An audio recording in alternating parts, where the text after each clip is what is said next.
To my colleagues and friends, I want to thank you so much for this great honor. I'm very proud to be your Senate President for a third term. For those of you who don't know me, I came here a kind of unconventional way. Right out of high school, I went out and became a union iron worker.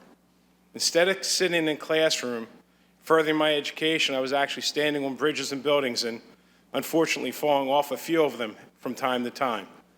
I actually really was living a charmed life. And one day I got a phone call that I think none of us ever expect. But I got a phone call saying, get to the hospital right away, your wife's having a baby. Now that would have made sense if it was in May, but it was February. So I rushed to the hospital, and sure enough, my wife's giving birth to a baby. Well, I never thought a baby could be that small. I held Lauren in my hand. She weighed 2 pounds. It was probably one of the most difficult times in my life.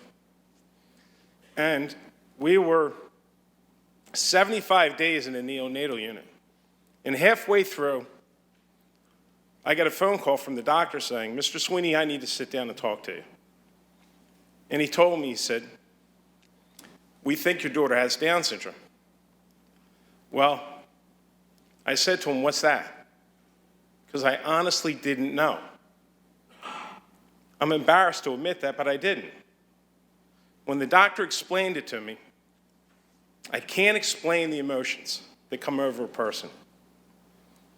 But he said to me, she is the greatest blessing that you will ever have. And as life works out, she was.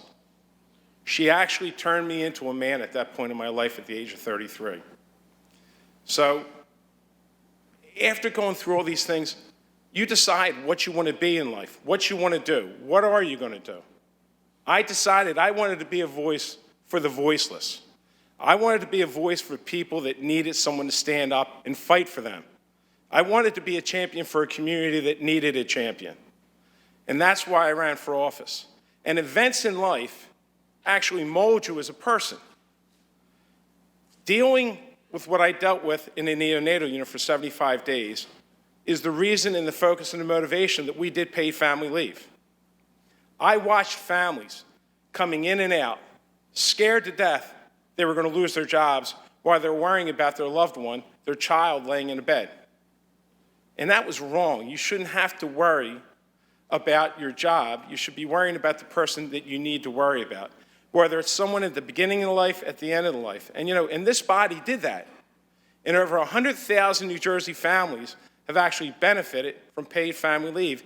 And I'm proud that we did that, because that's the difference that we're supposed to make. That's the commitment we're supposed to make to families. It's why that commitment drove us to raising the minimum wage.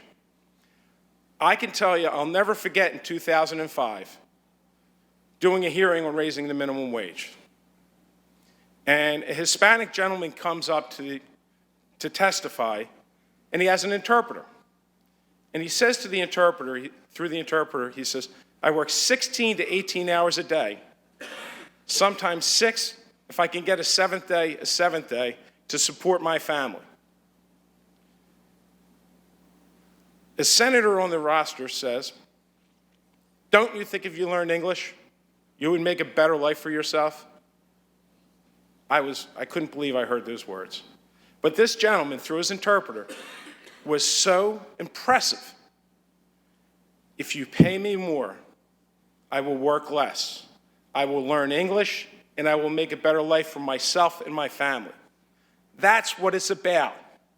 I want to thank Senator Turner, because when we raised minimum wage last time, we didn't accomplish what I wanted to do, which was ensure the minimum wage would go up every year. But the great thing is not having to wait 7 years to the whims of politicians. It was that commitment that's made a difference in hundreds of thousands of people's lives, and Senator Turner, thank you so much for that.